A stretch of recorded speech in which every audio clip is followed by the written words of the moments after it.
Hello guys, how are you all doing? Luke here, and today we're going to be doing something I've been wanting to do for a long time. This is my 2011 MacBook Pro, and we're going to be upgrading to a 500GB SSD and going to 8GB of RAM.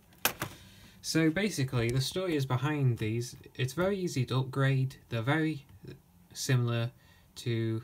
This is basically a upgrade from 2010, 2011 and to 2012.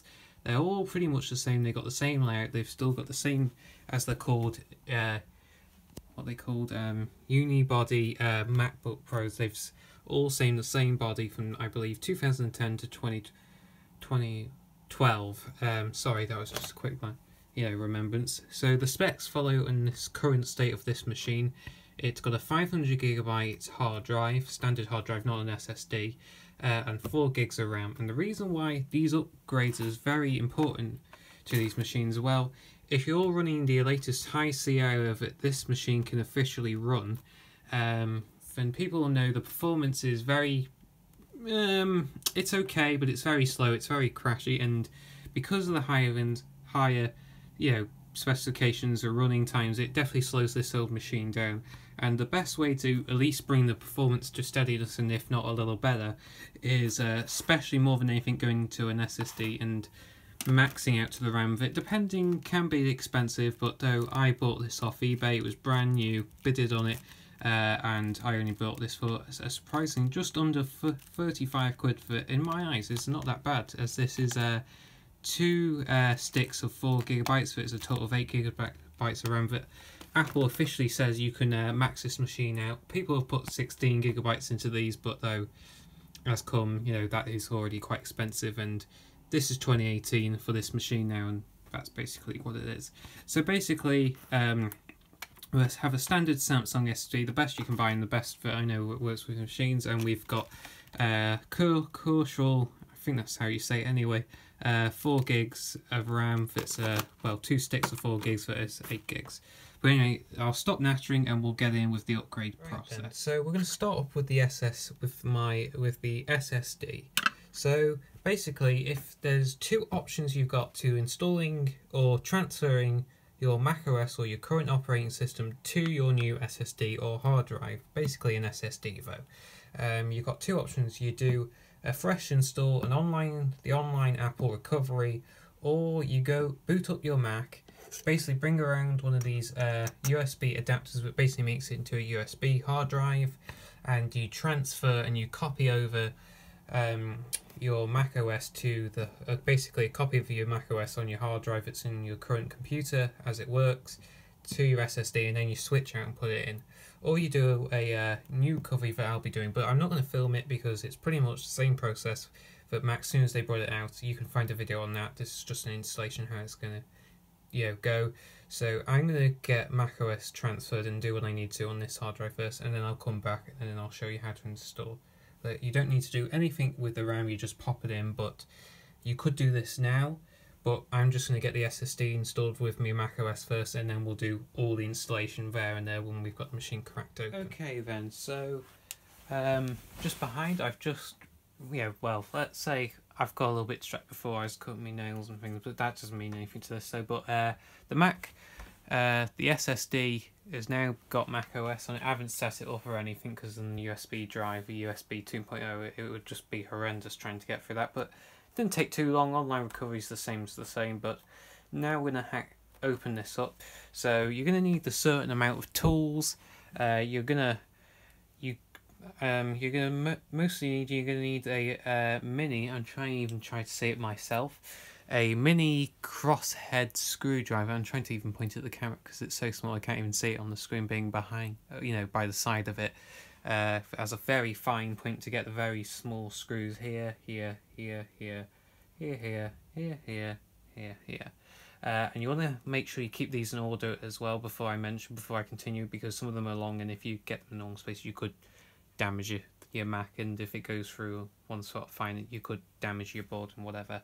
And the other thing you're going to need for your hard drive screws, when you get the hard drive out, for the little retaining clip that I'll show you when we've opened this up, you're going to need your special Apple star head screw remover to then put it in. You could, if you find the right screws with a normal one, that's fine, but you're going to need these. You don't need these two. I just can't exactly remember which one, if it's the small one or the big one, so I've got the two out just in case. And another thing you might need as well, you don't really need them, but it could come in handy, a brush when you're in there, because over time, especially if you've never opened this MacBook before, you've had it from new or whatever the situation may be, most cases you'll get a lot of dust, so a little brush like this can normally just help get some of the dust out quickly when you're there, and a little prying up tool to try and get around the corners if you've got short nails or you don't want to try and grab it around the back or anything, and it'll get some connectors off as well. So those are basically the tools you're going to need. Basically, with all things considered, the one thing I forgot was a clean cloth as well. When you finish, you can wipe up stuff, but I'm going to put these on the ground and we're just going to open this up. Now you want to make sure these are in order. You want to put them in the back in a little sort of, you know, diagram point, because the reason is, as I'm about to show you now, if I can get the screw out, that would be handy, is they're very small, so be careful because they do sort of lose it. I've got one of them now, they're so small you can't even see it, but you want to put it in order, and the reason I say that is because some of them are different lengths and you could damage your Mac, or at least keep note of them, but I normally just leave them out like this. You see what I mean? You get one fairly long one. I don't know if you can see that or not on camera, but you want to keep them in order because some are long and some are short, so just keep that in mind, and you know, be careful and take time when you're doing this step. You don't want to rush it, because if you rush it you could potentially damage your MacBook. Is definitely what you don't want. So just take your time and take all the screws out and you'll be good, and I'll catch up to you when I've removed all the screws. Okay, I've removed all the screws. It's mainly quite important. I was going to say, before I just lift the top off, I was going to say, if you want to take apart more MacBook like this, the best thing is don't buy a cheap kit like I've done, because I bought a cheap one for £2, that entire a tool bit for taking apart iPhones and things. It was $2.99, and they just shave off eventually and they don't really last as long, but all you need to do is just pull the back off here. Sorry, I was sort of skipping it in, but there you go. You're now in your MacBook. Like I mean, the dust could sort of go on. Sometimes if one of it's never been opened before, it can have a layer of dust, so you just want to brush that out. But this is actually okay. If you wanted, though, you can just get your brush, and with caution, of course. If you want to be cautious, you can disconnect the battery. I think it's that one there, but in most cases you won't need to. But if you want to brush off some of the dust or something, and just bring your brush like that, and you can just, you know, do whatever or need be. But yeah, so basically what I want to show you is I think we're going to do the hard drive first and then the RAM, as I think that'll be the process I want to do it. So yeah, we'll just get into it. The hard drive is actually very simple to take out, more than what most people try to make it think than what it is. Or especially these versions of MacBooks are very easy to take apart. So the first thing you want to do is, I've zoomed in, so I don't know if you'll be exactly able to see it, but you want to take the two screws here, and then it just lifts up the little bracket that I'm going to show you right now. It'll only take a few seconds, just be patient. So you just take those out. You don't need to pull them out, they're sort of like self-holding anyway. So you just pull those out, and then this little black bit here just pulls out like that, and that's what holds the retaining hard drive in. So I'm just going to pop this bit here. There we go. And basically all you need to do is just pull on this pull tab and lift up, and there you go, your hard drive is released. This is the original one. And then I can't really turn it, but on the back here there's a little strip of a connector. You just want to carefully wiggle that out. Just be very careful though, do not pull on it too hard, because the ribbon cable is on the back and it is hell of a pain to replace that. But basically though, there's your hard drive. You removed it. So all you need to do now is remove these 4 screws here, here, on the other side, here and here, and then just transfer that onto your SSD into the same spots. hopefully you can see that. Sorry, my camera work is a little bit all over the place when removing. It's just quite hard to keep in slot, but there you go. That's how you remove your hard drive.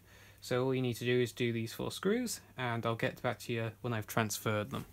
Okay, so I've put all the screws in. I've put the little holding pins there and on the other side as well. So basically it's just the opposite of a removal. So the first thing you want to do is plug in this ribbon cable, make sure you've got it the right way on, make sure there's no dust or anything in the connectors, and just press it in. Be a little bit careful. There you go, all seated in. So now as that's all plugged in, all you need to do is just bring it down, find the screws, there's little retaining holes, you'll find it, and then it'll just go in like that. So there you go, that's now in. And then all you need to do is put this little retaining thing back in that holds the hard drive in, then on the other side, and then get your normal screwdriver, little screwdriver bit, and just screw that down. Pop that in. You don't have to make them mega tight, but just enough so they ain't going to unravel if you're like carrying it around and stuff like that, but you should do it anyway, but you get the idea. So just tighten those down. One thing I forgot to mention is if you have some, put some thread locks on the screws that go into the hard drive, as Apple does put them, but the hard stuff, you know, if you can find that kind of stuff, but I don't know if that's real or not, but if you can, put some thread lock on, because it's, if you want to remove those screws and for some reason they get stuck, they're pointless, but if you can, it saves yourself a lot of headaches, and you know, it'll save you in the long run if you want to swap this into your newer MacBook when you get a new one or whatever the reason may be. But one thing though, before I get onto the RAM, is you can definitely tell the difference in between, you could say, the normal hard drive. The reason is the weight differences as well, and not just the performance anyway, but the weight is definitely one of the biggest difference that I've noticed. Is the SSD weighs pretty much nothing, and this has still got a reasonable amount of weight. But yeah, though, that's, you've successfully put your SSD in. If that's all you wanted to do, then that's great. But we're gonna just move on to the RAM now. There you go. So we'll just get into that. Okay, we're gonna just do the RAM now. And before I do that, I'm actually gonna zoom out because, well, no, I'm slightly messed up that. We're going to zoom in because we're going to eject the RAM first, and this will be one of the most easiest things to do if you don't want to do an SSD but you want to get a bit more RAM with sort of like extra processing speed. Then the RAM is the one that's literally quickest and simplest thing to do, because all you need to do is just watch out, make sure your hands doesn't have any sort of metal bits on it, but just pull on these edges, and there we go, and you have just successfully removed a RAM. Oh, there it is, a RAM bit right there. It's that quick and easy to remove. I don't know, that must have took like 3 seconds or something like that. For the person that can get a good grip of this, probably yes, 3 seconds, but though even still, that was very easy to remove. So I'm just going to do the other one. There we go. I'm going to try to remove it because my fingers, now as I've cut my nails, are a little hard to remove, but I'm going to be extra gentle and extra careful, and I'm just going to use my screwdriver just to push up the corners a little bit so I can get a slightly better grip of it. Come on. The one thing you can tell if these are properly ejected is if you pull on the tabs, and they should give a bit of play. So you'll get there eventually, you just gotta give it a bit of time. So there we go. Get the second one. I might pull that out a little too far because I haven't got this corner out. And there you go, that is a RAM bit successfully removed. So there you go. That is now 2 RAM sticks successfully removed. So now, as they have been successfully removed, I'm just going to put them in order just in case for whatever reason our new RAM does not work. If it doesn't boot successfully, then it's normally the RAM sticks are faulty, or well, these will be the new ones, but it's good to keep them in order. Even they will work anyway, but in order for whatever reason, the actual new RAM sticks are for some reason are faulty, or they don't work, or they won't fit. You got the right ones then. So I'm gonna open up, if I can, our new modules. These are Corshell. These are more seen in the newer Macs, but they are properly successfully used in Macs. So I've got my new RAM sticks. I'm just going to compare it to the old one. There is no difference apart from these. The new one has more chips, but we're just going to check all the pins and things all look the same, and they're all going to look like they're going to fit properly as I expected. They are. I checked. I made sure they were the right ones. So I'm going to put the first one in. I'm going to zoom in so you can see everything. There we go. So I'm going to put the second one in. Just being a little careful, a little bit nudgy, but that should. There we go. It's in. So that's now fully seated. You'll get a slight feel for it, and then all I need to do is just click down. And there you go, that's one RAM stick successfully installed. So I'll put the next one in. I'll just get it out of its box. They're a little bit fiddly, so I'm just getting it out right now. There we go. So I got the second one out. So we'll just put the last one in. Just feed them in the little slots there. You'll get the idea for it. Oh no, don't need to do that. Just put it like this. Push it in, full house, you'll know when it's in. Make sure you put it in the right way for heaven's sakes, but you can't get it the wrong anyway. And then just press down. And there you go. You have successfully put your RAM in correctly. So there you go. We have successfully put our new RAM in. And with all of that upgrade, and with all of that done, all we need to do is we check our SSDs in. It's plugged in, it's screwed in, and our RAM's successfully and properly seated. So all you need to do then is, if I can actually find it, there it is. I'll put it on my bed. I moved it because I accidentally stood on it before when I stopped the camera. Is there when you've confirmed and you know everything's all good, is to just put your lid on. That is just easy like that. Just make sure it's all in properly. Make sure there's not any problems or anything you can think that's a problem or anything. Just be cautious is the better word. But yeah, your RAM's in. There's your SSD. It's all good. I have confirmed. Yeah, it's plugged in. Your RAM's properly seated. So now, what I need to do is just push that in and put the screws in. But I'll just do right now. I won't bother filming the screw bits in because it just takes forever. So I'll be back with you when it's done. Ladies and gentlemen, boys and girls. Well, put it like this. Everything's in.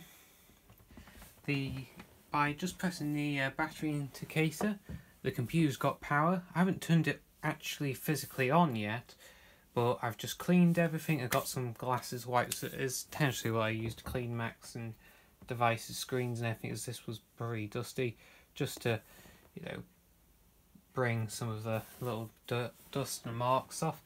So this is the first time for me. Haven't turned it on, so just to show it all works, we're going to click the power button and see what it does.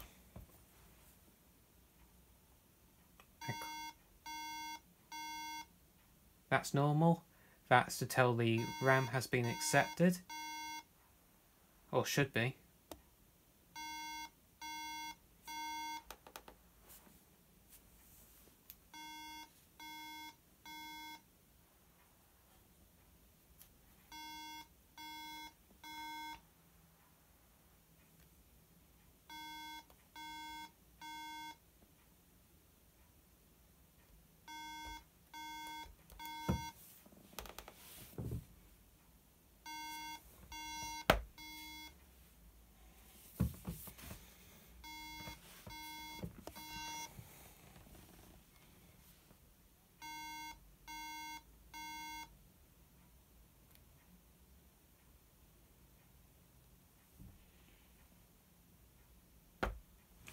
Well, something has obviously gone wrong. The SSD, I know that should be fine, but normally this is an indication of RAM. The RAM might be faulty or it's not being accepted. Something has obviously gone wrong with the RAM. Now, this is not the end of the world. Most RAM should work, but for whatever reason this must have something wrong with it. The likely is if I put the old RAM in, just boot it up, it'll be fine, but more cases it'll be RAM. I will do some research, but though for most cases though there'll be an update video on this, as the video you should be seeing should be now edited on this Mac and it should be working, but otherwise though it might just be the RAM and things could be a bit of an issue with that. But apart from that though, that's how you basically upgrade a Mac Pro. For most part of an SSD and RAM, and you know your RAM's officially supported for Mac OS, then you should not have any problems. But obviously the RAM might be a bit of a problem with this machine. But anyway, thanks for watching. Don't forget to comment, like and subscribe. It really helps out, and for basically purchases like this that are just completely crazy. And yeah, we'll see you next time. Bye.